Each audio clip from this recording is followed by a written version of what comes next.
like sort of like how much nutrients? Okay, you're on the right track. How much nutrients, Dudley?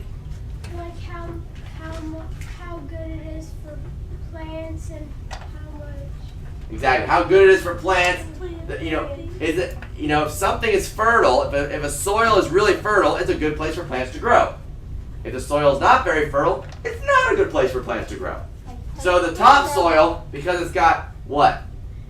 Humus, lots of nutrients, minerals, is a really good spot for a good healthy topsoil. It's a good place for plants to grow.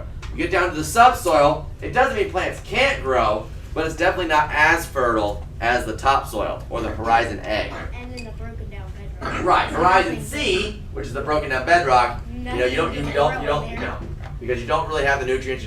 Now there probably is some organic material in Horizon C or in the broken down bedrock. How is that possible that there might be some organic nutrient, and maybe a slight bit of humus, possibly, teeny bit, in level C or Horizon C? Clay? Wait, wasn't this in the Tim and Moby deal? Didn't it somehow leaked from Horizon A to Horizon B, and then it leaked from Horizon B to Exactly. Horizon C? That it can sometimes through the filtering process, through rain, some of those nutrients can find their way down. Because remember, there are still cracks and crevices all throughout. So water can travel all the way down. Like the minerals that come down from subsoil. Right. Now we'll talk more about how water flows through soil, and probably not next week because we have ERP, but the week after we'll talk more about how water, because that's, like I told you, we broke this chapter into smaller chunks. So we'll talk more about how water travels through. So, starts off, we've got our solid bedrock. Through weathering, and what are some examples of weathering? Freezing. Rain, wind, ice, thawing. Okay, that the bedrock starts to break apart, and when those little openings start, it doesn't take much. Because how many of you have ever walked down, even down this side, the sidewalk out the side of our room, and looked down at the asphalt, and that's the drive, the road, and seen little plants coming through, or in sidewalks. You see, guys, plants are an amazing organism because they will find a way. They will work their way up. If there's any way for them to germinate and get up to the sun, they'll do it. Yes, Polly? Don't birds act they eat a plant, then they fly or put it out of their mouth or something? Or they poop. Drop? Yeah, it's very true. That's how seeds get from one place. A lot of how seeds get from one place to another are birds. Or the dandelion or whatever that. Right. Goes away. Right. Because those seeds, that's a whole another discussion. But how seeds get from what, how does a tree, how do trees grow? Like if we don't plant it, how do they get there?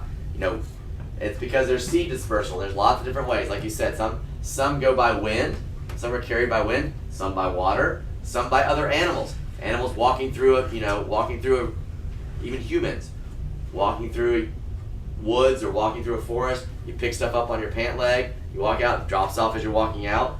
Okay? Birds are the big way. They eat something, they poop, it goes out, that's what happens. I mean, the seed dispersal is really important. So, but not sure how we got onto seed dispersal, but we're talking about the plants growing in the sidewalk. But that's how it's the same idea with the bedrock. That once these little openings happen, the seeds are like, woohoo, let's go. It's a growing party. So they grow. The animals get in there and burrow in there, creating more, breaking it down even more, and eventually those small plants die. More plants grow. Those plants die. More plants grow. Those plants die. Decomposers work on those dead plants, creating humus. And once there's enough humus, then technically you can say that it's topsoil. Then you start having your horizons form, your levels or your layers of soil form. Horizon A is also known as what? Topsoil. Horizon B is also known as what? Subsoil. Horizon C? Broken down bedrock. Very good. And what's that whole thing called? Soil profile. Exactly. Soil profile. So soil form, I'm going to start reading again. Soil takes a long time to form. It may take hundreds of thousands of years for 1 inch of soil to form. Now think about that for a second. An inch. about that much, an inch from, and we'll make it technical since we are recording this to give a visual. If I take this ruler and I measure from the knuckle of my thumb, now your hands are a little smaller, but to the tip of my thumb, that's about an inch. So the knuckle of my thumb to the end of my thumb, about an inch. Now if I do this on her, it's gonna be a little, so let's do it on Gabby. That's about the same actually. Okay? So that's about an inch from the knuckle of your thumb to the tip of your thumb. Wait. That much soil took thousands of years to form. So, I mean, so the soil, like I said, so the soil out there right now started forming thousands upon thousands of years ago. So I think it's kind of a neat idea. Which is why we find fossils, we find things like that in our soil because, and it depends on how old the soil is about how, you find your older fossils where? Down deeper. Okay? You find your older fossils down deeper. That's how scientists, paleontologists are people that study dinosaurs.